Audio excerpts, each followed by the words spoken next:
Hello guys, നമുക്കിന്ന് അമ്മയുടെ സ്പെഷ്യലായിട്ടുള്ള chicken കറി ഒന്ന് നോക്കിയാലോ റെസിപ്പി.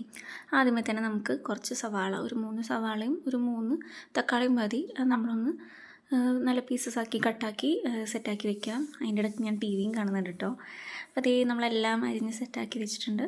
നമ്മൾ ഇന്നലെ ചിക്കൻ ഓൾറെഡി പൊരിച്ച് വെച്ചിട്ടുണ്ടായിരുന്നു. അപ്പോൾ അതിൻ്റെ എണ്ണയാണ് ഇതിൽ യൂസ് ചെയ്യുന്നത്. ആ എണ്ണ യൂസ് ചെയ്തിട്ട് നമുക്ക് ചിക്കൻ കറി ഉണ്ടാക്കാം. അങ്ങനെ ആ എണ്ണ യൂസ് ചെയ്തിട്ടുണ്ട്. വറുത്ത ചിക്കൻ റെഡിയാക്കി വെച്ചിട്ടുണ്ട്. ഇനി നമ്മൾ അരിഞ്ഞ് വെച്ച സാധനങ്ങളെല്ലാം ഓൾറെഡി സെറ്റാക്കി വയ്ക്കുക. നമ്മളിട്ട് ആ എണ്ണയിലേക്ക് ഈ അരിഞ്ഞ് വെച്ചിരിക്കുന്ന സവാളയും എല്ലാം നമ്മളൊന്ന് വഴറ്റാനായിട്ട് വയ്ക്കുക. നല്ലപോലെ തീ നല്ലപോലെ ഹൈ ഫ്ലെയിമിലിട്ടിട്ട് വേണം നമ്മളിത് ചെയ്യാനായിട്ട്. എന്നിട്ട് നമ്മളിത് ഒന്ന് നല്ലോണം മുരിയുന്ന വരെ നമ്മൾ ഹൈ ഫ്ലെയിമിൽ തന്നെ നമ്മൾ ചിക്കൻ നല്ലപോലെ മുരിയിച്ചെടുക്കുക. അത്യാവശ്യം നല്ലപോലെ കത്ത് പിടിക്കാണ്ടിരിക്കാനായിട്ട് നല്ലോണം ഇളക്കി കൊടുക്കുക. ഒന്ന് വഴറ്റി വരാനായിട്ട് നമ്മളൊന്ന് കുറച്ച് നേരത്തേക്ക് ഇതൊന്ന് വഴറ്റാനായിട്ട് സമയം കൊടുക്കുക. എന്നിട്ട് നമ്മൾ എന്ത് ചെയ്യുക, അത് വഴറ്റി വരുന്ന വരെ നമ്മൾ ബാക്കി എല്ലാ ഇൻഗ്രീഡിയൻസും ഒന്ന് സെറ്റാക്കി വയ്ക്കുക.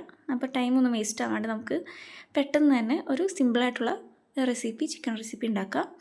ഇതാണ് എൻ്റെ വീട്ടിലുണ്ടാക്കുന്ന സ്റ്റൈൽ കേട്ടോ. അപ്പോൾ അങ്ങനെ കുറേ ഡെക്കറേഷൻസ് ഒന്നുമില്ല. ഇപ്പോൾ നമ്മുടെ സവാള നല്ലപോലെ വഴറ്റി വന്നിട്ടുണ്ട്. കത്തൊന്നും പിടിച്ചിട്ടില്ല, കാരണം ഉരുളിയിലാണ് ഉണ്ടാക്കിയേക്കുന്നത്. അപ്പോൾ ഇത്തിരിയും കൂടെയും ഒരു ഒതൻറ്റിക് ടേസ്റ്റ് കിട്ടാൻ വേണ്ടിയിട്ടാണ് നമ്മൾ. എന്നിട്ട് വെളുത്തുള്ളി ഇഞ്ചി പേസ്റ്റും കൂടെ ഒന്ന് അരച്ച് ഒന്ന് ഇതിലേക്ക് മിക്സ് ചെയ്തിട്ടുണ്ട് കേട്ടോ. അതിൻ്റെ ഫ്ലേവറും കാര്യങ്ങളൊക്കെ ഒന്ന് പിടിക്കുന്ന വരെ അത്യാവശ്യം ടൈമൊന്ന് കൊടുക്കുക. നല്ലപോലെ ഇളക്കി സെറ്റാക്കി വയ്ക്കുക. എന്നിട്ട് ഇതൊന്ന് അതിൻ്റെ ആ ഒരു എസൻസും കാര്യങ്ങളൊക്കെ ഒന്ന് ആ ഒരു സവാളയിൽ പിടിക്കുന്ന വരെ ഒന്ന് വെയിറ്റ് ചെയ്യുക. എന്നിട്ട് നമ്മൾ ഇത്തിരി കറിവേപ്പില ഇട്ട് കൊടുക്കുന്നുണ്ട്. അതിൻ്റെയും ഫ്ലേവറൊന്ന് ഇതിലൊന്ന് പിടിക്കണം. അപ്പോൾ ഇത് എൻ്റെ അമ്മയുടെ സ്റ്റൈലിൽ ഇങ്ങനെയാണ് കേട്ടോ ഉണ്ടാക്കുന്നത്. ഒരു ഒതൻറ്റിക് സ്റ്റൈലൊന്നുമല്ല, പക്ഷേ ഇത് ഒരു വെറൈറ്റി ടേസ്റ്റാണ്. എൻ്റെ വീട്ടിൽ എങ്ങനെയാണ് ഉണ്ടാക്കാറ്, സിമ്പിൾ റെസിപ്പിയാണ്. ഇനി നമ്മൾ എന്ത് ചെയ്യുക, അരിഞ്ഞ് വെച്ച തക്കാളി അതിലൊന്ന് മിക്സ് ചെയ്യുക. അങ്ങനെ തക്കാളി മിക്സ് ചെയ്ത് അതും നല്ലപോലെ ഒന്ന് വഴറ്റി വരുന്ന വരെ ഒന്ന് വെയിറ്റ് ചെയ്യുക. ഹൈ ഫ്ലെയിമിൽ തന്നെ ഇട്ടോ, കുഴപ്പമൊന്നുമില്ല. ഞങ്ങളുടെ ബർണർ ഇത്തിരി ഒന്ന് കംപ്ലയിൻ്റ് ഉണ്ട്. അപ്പോൾ പിന്നെ ഹൈ ഫ്ലെയിമിലിട്ടാലും വലിയ പ്രശ്നമൊന്നുമില്ല, കത്ത് പിടിക്കില്ല. പിന്നെ ഉരുളിയിലാണല്ലോ ഉണ്ടാക്കുന്നത്. അപ്പോൾ ഇതൊന്ന് വഴറ്റി വരുന്ന വരെ ഒന്ന് വെയിറ്റ് ചെയ്യുക. നല്ലപോലെ അലിയുന്ന വരെ. ഞങ്ങൾ മിക്സിയിലിട്ട് അടിച്ചതിലിടാറില്ല. അതിനേക്കാളും ടേസ്റ്റ് കൂടുന്നത് നമ്മളിതിൽ തന്നെ ഒന്ന് അലിയിച്ചെടുക്കുമ്പോഴാണ് ആ ഒരു ടേസ്റ്റ് ഉണ്ടാവുക. അങ്ങനെ അതൊന്ന് മിക്സായി നല്ലപോലെ വഴറ്റി വരാനായിട്ടൊന്ന് വെയിറ്റ് ചെയ്യുക. ഇപ്പോൾ നല്ലപോലെ തിളച്ച് നല്ല സെറ്റായി വന്നിട്ടുണ്ട്. ഇനി നമുക്ക് പൊടികളും കാര്യങ്ങളൊക്കെ സ്പൈസസും കാര്യങ്ങളൊക്കെ നമുക്കൊന്ന് ആഡ് ചെയ്ത് കൊടുക്കാം. ആദ്യമേ തന്നെ ഒരു സ്പൂൺ മഞ്ഞൾപ്പൊടി. സ്പൂണൊന്നും യൂസ് ചെയ്യാറില്ല, അമ്മ അടപ്പിൽ തന്നെയാണ് എല്ലാം ഇടാറ്.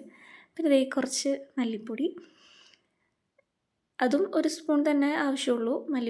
ആവശ്യത്തിന് മല്ലിപ്പൊടി. പിന്നെ മസാലപ്പൊടി. അമ്മ ചിക്കൻ മസാല ഇടാറുണ്ട്, കറി മസാല ഇടാറുണ്ട്. രണ്ടും ആവശ്യത്തിന് ഒരു അര സ്പൂൺ എന്നുള്ള രീതിക്ക് ആ ഒരു റേഷ്യോയിലാണ് രണ്ടും യൂസ് ചെയ്യാറ്. രണ്ടും അതിലേക്ക് ഇട്ടിട്ടുണ്ട്. ഇനി നമുക്ക് ആവശ്യത്തിന് മുളക് പൊടി എന്തായാലും ഒരു 1.5 സ്പൂണൊക്കെ ഇടാറുണ്ട് കേട്ടോ. ഇതിൽ മുളക് ചേർക്കാറില്ല, മുളക് പൊടി തന്നെ ചേർക്കാറ്. കാശ്മീരി അല്ലത്, സാധാ മുളക് പൊടിയാണ്. അപ്പോൾ അത്യാവശ്യം നല്ല എരിവുണ്ട്. അങ്ങനെ അതും ആ പൊടിയും കൂടി ഇട്ടിട്ട് നല്ലപോലെ അത് മിക്സ് ചെയ്യുക. കുറച്ച് നേരം സ്പൈസസൊക്കെ ഒന്ന് അതിലൊന്ന് പിടിക്കാൻ വേണ്ടി കുറച്ച് നേരം അതൊന്ന് നല്ലപോലെ സോക്ക് ചെയ്ത് കൊടുക്കുക. അങ്ങനെ നല്ലപോലെ ഇളക്കുക. കുറച്ച് ടൈം അത് നല്ലപോലെ മിക്സ് ചെയ്ത് ഒന്ന് സെറ്റായി വരുന്ന വരെ വെയിറ്റ് ചെയ്യുക. ഇപ്പോൾ വേണമെങ്കിൽ നമുക്ക് തീ ഒന്ന് കുറച്ച് സിമ്മിലിടാം കേട്ടോ. ഇപ്പം അമ്മയ്ക്ക് കുറച്ചും കൂടെ ഡൗട്ട് തോന്നി, എരിവ് കുറഞ്ഞോ എന്ന് ഡൗട്ട് തോന്നിയിട്ട് വീണ്ടും കുറച്ച് മുളക് പൊടി ഇടാൻ കേട്ടോ. അങ്ങനെ എനിക്കും തോന്നിയായിരുന്നു. അപ്പോൾ 2 സ്പൂണാണ് കേട്ടോ കറക്റ്റ് അമ്മയുടെ രീതിക്ക്. അപ്പം ഞാൻ ആദ്യം പറഞ്ഞത് 1.5 സ്പൂണാണ്. അപ്പോൾ 2-2.5 സ്പൂൺ. നമുക്ക് ചിക്കൻ എന്തോരം ഉണ്ടോ അതിനനുസരിച്ച് നമുക്ക് സ്പൈസസിൻ്റെ അളവ് കൂട്ടുകയും കുറയ്ക്കുകയൊക്കെ ചെയ്യാം കേട്ടോ. ചിക്കനും കുറച്ചുള്ളൂ, എന്നാലും ഇത്തിരി ഗ്രേവി വന്നോട്ടെ എന്ന് വിചാരിച്ചിട്ടാണ് ഇങ്ങനെ ഉണ്ടാക്കുന്നത്. റോസ്റ്റ് പോലെ തന്നെ ഉണ്ടാക്കുന്നത്. തേങ്ങാപ്പാൽ യൂസ് ചെയ്യാറില്ല കേട്ടോ ഞങ്ങൾ. അമ്മയുടെ സ്പെഷ്യൽ ചിക്കൻ കറിയിൽ തേങ്ങാപ്പാലില്ല കേട്ടോ. ഇനിയിപ്പോൾ ആവശ്യത്തിന് ഉപ്പ്. ഇവിടെ ഞങ്ങൾ കല്ലുപ്പാണ് യൂസ് ചെയ്യാറ്.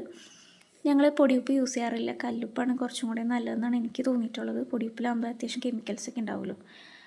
കല്ലുപ്പ് ആവശ്യത്തിന് ഇട്ടു. കുറച്ച് വിനീഗറും കൂടെ ഒഴിച്ചു. ഒരു അടപ്പ്, ഒരു 1.5 അടപ്പ് വിനീഗർ. അമ്മ എല്ലാം അതിൻ്റെ അടപ്പിലാണ് അമ്മ എല്ലാ അളവും എടുക്കാറ്. സ്പൂണും കാര്യങ്ങളൊന്നും യൂസ് ചെയ്യാറില്ല. അങ്ങനെ അതും ഒഴിച്ച് അത്യാവശ്യം ഒന്ന് സെറ്റാവുന്ന വരെ ഒന്ന് ഇളക്കി കൊടുക്കുക. അതും അത്യാവശ്യം ഫ്ലേവറും കാര്യങ്ങളെല്ലാം ഒന്ന് സ്പൈസസിൻ്റെയും ഈ ഒരു വിനീഗറിൻ്റെയും ഉപ്പിൻ്റെ ഒക്കെ ഇതൊന്നാവുന്ന വരെ ഒന്ന് വെയിറ്റ് ചെയ്യുക. എന്നിട്ട് നമ്മൾ വറുത്ത് വെച്ചിരിക്കുന്ന ചിക്കൻ ഇതിലോട്ടിടുക. ഇനി നമ്മൾ ചെയ്യേണ്ടത് നല്ലപോലെ അതൊന്ന് ഇളക്കി കൊടുക്കുക. ചിക്കനിലേക്കും കൂടെ ആ ഒരു ഗ്രേവിയും ആ എസൻസൊക്കെ ഒന്ന് സോക്ക് ചെയ്തെടുക്കുന്ന വരെ നമ്മൾ നല്ലപോലെ ഇളക്കി കൊടുത്തുകൊണ്ടിരിക്കുക. അങ്ങനെ ഇനി എന്താ ചെയ്യേണ്ടതെന്ന് വെച്ചാൽ നമ്മൾ ഈ ഒരു ചിക്കനിലേക്ക് ആ ഒരു എസൻസ് കയറണമെങ്കിൽ കുറച്ച് ടൈം എടുക്കണമല്ലോ. അപ്പോൾ നമ്മൾ വെള്ളം ഒഴിക്കണം, അല്ലെങ്കിൽ എന്തായാലും കത്ത് പിടിക്കും. അത്രയും നേരം തീ സിമ്മിലിട്ടാലും തീ കൂട്ടിയിട്ടാലും എന്തായാലും കത്ത് പിടിക്കും. അപ്പോൾ നമ്മൾ കുറച്ച് വെള്ളം കൂടെ ഒഴിച്ചു കൊടുക്കുക. ആ വെള്ളം വറ്റുന്ന വരെ നമ്മൾ ഇളക്കി കൊടുക്കുക. അടച്ചൊന്നും വയ്ക്കേണ്ട, തുറന്ന് തന്നെ വെച്ചിട്ട് ചെയ്യാം. എക്സ്ഹോസ്റ്റ് ഫാനൊന്നും ഓണാക്കിയിട്ടാൽ മതി, അപ്പോൾ പിന്നെ ആ ഒരു സ്മെല്ലോ കാര്യങ്ങളൊന്നും വരില്ല. അപ്പോൾ അങ്ങനെ നമ്മൾ അത്യാവശ്യം വെള്ളം ഒഴിച്ചിട്ട് ഒന്ന് സെറ്റാവുന്ന വരെ ചെയ്യുക. അതിൻ്റെ ഇടയ്ക്ക് നമ്മൾ ചെയ്യേണ്ട ഒരു കാര്യം, മല്ലിയില ആവശ്യത്തിന് നിങ്ങൾക്ക് എത്രയാണ് വേണ്ടതെന്ന് വെച്ചാൽ അത്രയും ആവശ്യത്തിൽ മല്ലിയില ഒന്ന് അരിഞ്ഞ് അതിൻ്റെ മീതെ കൂടെ ഇട്ട് കൊടുക്കുക. അപ്പോൾ ആ വെള്ളം വറ്റുന്ന സമയം കൊണ്ട് തന്നെ അതിൻ്റെ എസൻസും കാര്യങ്ങളും മല്ലിയിലയുടെയും ടേസ്റ്റും കാര്യങ്ങളൊക്കെ ഒന്ന് അതിൽ പിടിക്കും. ഞങ്ങൾക്ക് മല്ലിയില അത്യാവശ്യം ഇഷ്ടമാണ് കേട്ടോ. അപ്പോൾ ഞങ്ങൾ ആവശ്യത്തിന് ഇടാറുണ്ട്, ആവശ്യത്തിലേറെ ഇടാറുണ്ട്. ഞങ്ങൾക്ക് അതിൻ്റെ ഒരു ടേസ്റ്റ് ഇഷ്ടമാണ്. ചിലവർക്ക് അത് ഇഷ്ടമായിരിക്കില്ല. അപ്പോൾ ഓരോരുത്തരുടെയും ഇഷ്ടം നോക്കിയിട്ട് തന്നെ ചെയ്യുക. മല്ലിയില ഇഷ്ടമല്ലെങ്കിൽ മല്ലിയില ഒഴിവാക്കാം. എനിക്കത് ഇഷ്ടമായതുകൊണ്ട് ഞങ്ങളത് യൂസ് ചെയ്യാറുണ്ട്. അത് യൂസ് ചെയ്തില്ലെങ്കിലും ടേസ്റ്റ് ഉണ്ടാവും ചിക്കൻ കറി. പക്ഷെ മല്ലിയില ഇടുകയാണെങ്കിൽ കുറച്ചും കൂടി നല്ല ഫ്ലേവർ കിട്ടും. അപ്പോൾ അങ്ങനെ മല്ലിയിലയും അതിലിട്ടിട്ടുണ്ട്. ഇനി നമ്മൾ കുറച്ച് ടൈം അതൊന്ന് വെള്ളം വറ്റി വരാനായിട്ട് ഒന്ന് വെയിറ്റ് ചെയ്യുക. അപ്പോഴേക്കും എല്ലാം ചിക്കനിലേക്ക് എല്ലാ സ്പൈസസും കാര്യങ്ങളൊക്കെ ഒന്ന് മിക്സ് ആവും. അപ്പോൾ ഇത് ഫൈനൽ റിസൾട്ടാണ് കേട്ടോ, നമ്മുടെ ചിക്കൻ റെസിപ്പിയുടെ ഫൈനൽ റിസൾട്ടാണ്. അപ്പോൾ ഇതിങ്ങനെയാണ് ചിക്കൻ കറി. എല്ലാവർക്കും ഇഷ്ടപ്പെട്ടു എന്ന് വിചാരിക്കുന്നു. ബൈ. അപ്പോൾ ഇത്രേ ഉള്ളൂ ഗൈസ്. അപ്പോൾ ഇന്നത്തെ വീഡിയോ എല്ലാവർക്കും ഇഷ്ടമായി വിചാരിക്കുന്നു. എല്ലാവരും ലൈക്ക് ചെയ്യുക, സബ്സ്ക്രൈബ് ചെയ്യുക. പുതിയ വീഡിയോസിനായിട്ട് എല്ലാവരും വെയിറ്റ് ചെയ്യുക.